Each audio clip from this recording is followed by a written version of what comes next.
j'espère. Bonjour. Bonjour. Donc du coup, petite question. Déjà, est-ce que tu peux te présenter, s'il te plaît? Un petit truc pour te présenter. Alors, je m'appelle Laurent et je suis ça. Ah bah, parfait.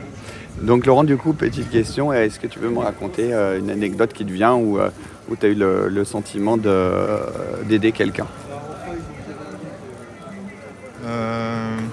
Oui, une anecdote assez cocasse, on va dire.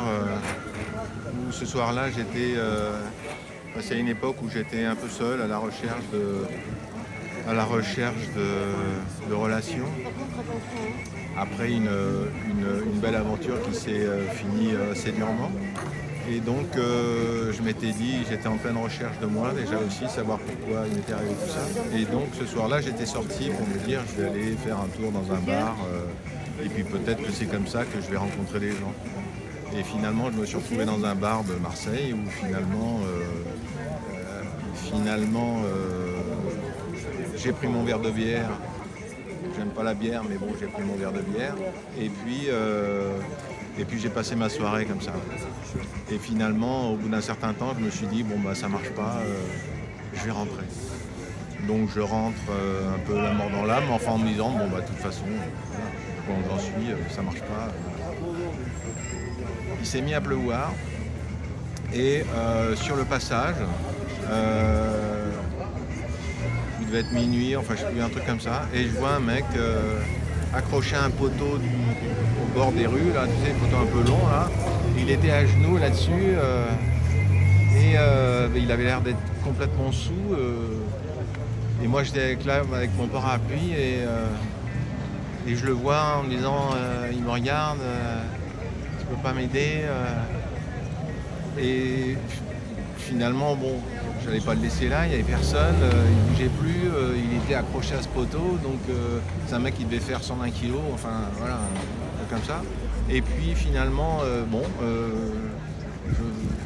je mets mon parapluie de côté, j'essaie de l'aider, alors, il est super lourd, il tient à peine, en plus de ça, on est dans le cours Julien, c'est une rue qui est en pente comme ça, enfin pas loin comme ça.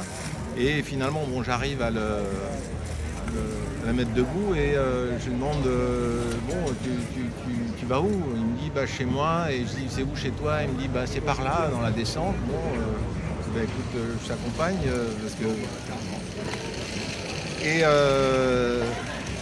et donc on commence à descendre comme ça, il trébuche plus ou moins. À certains moments ouais, j'arrive à le lâcher parce qu'il trébuche vraiment, j'arrive pas à le tenir. Bon, je le récupère, il roule un peu en boule, je le récupère. Je le remets sous mon parapluie et on descend pour Julien vers le pôle Lyoto et il me dit t'es un ange. Bon, je souris comme ça, en même temps je trouve ça assez cocasse, je suis sorti pour ça et je me retrouve avec un mec qui est bourré, qui va chez lui, ainsi de suite. Et puis finalement, on traverse le cours Julien, on marche encore, je dis c'est encore loin chez toi parce qu'il était lourd et il tenait vraiment pas en place. Et puis finalement, oui, on arrive, il me dit bah c'est là, alors bon effectivement il met 2 heures pour mettre sa clé, ainsi de suite. Et donc je vois qu'il y a un énorme escalier à monter. Je lui dis mais tu peux monter? Ouais. Enfin bon, je vois qu'il ne tiendra pas, c'était vraiment assez en pente. Donc finalement je l'amène jusqu'à ce premier étage, jusqu'à chez lui. Je le mets sur son lit en fait, je l'amène jusqu'à chez lui et puis il s'étale là. Et puis bon ben merci, au revoir. Entre temps, voilà, pendant tout le chemin, il m'a dit t'es un ange. Et puis voilà, je repars. Et je souris parce qu'en même temps, dans cette solitude, je me retrouve à...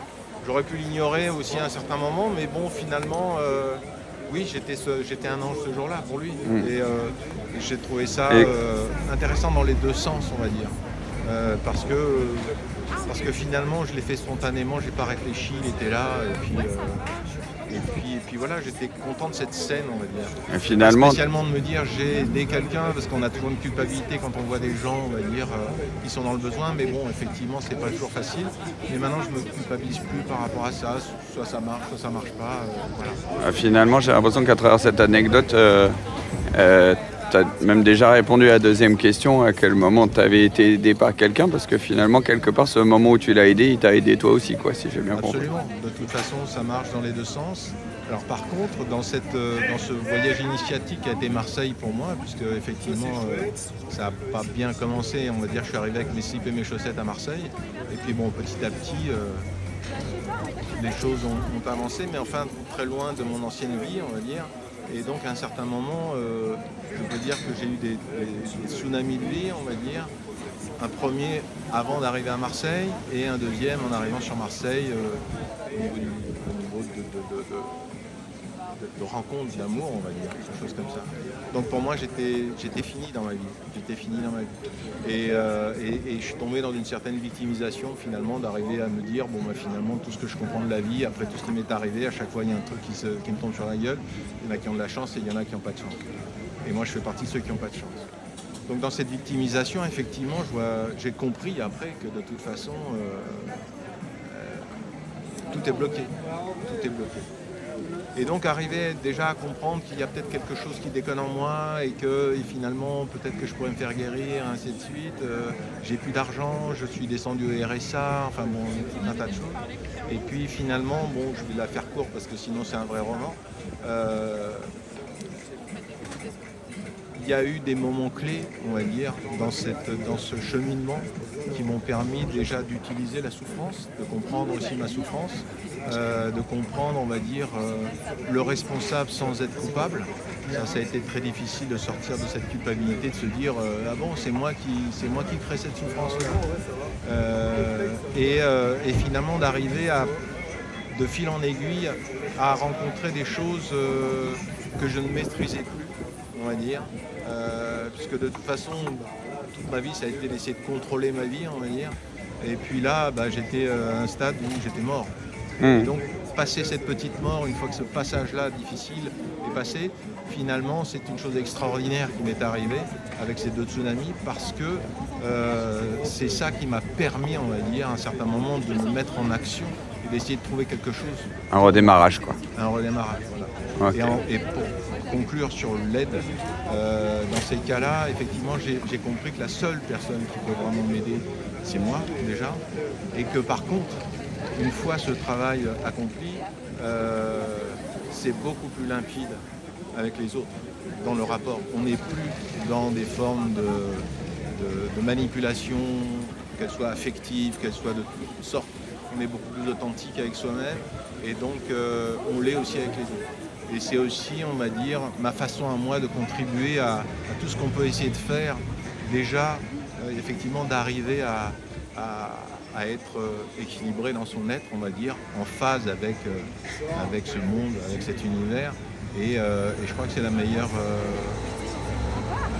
remède, on va dire, pour moi, pour aider les autres. Et quand j'ai besoin d'aide, je peux aussi le demander. Ok, merci beaucoup.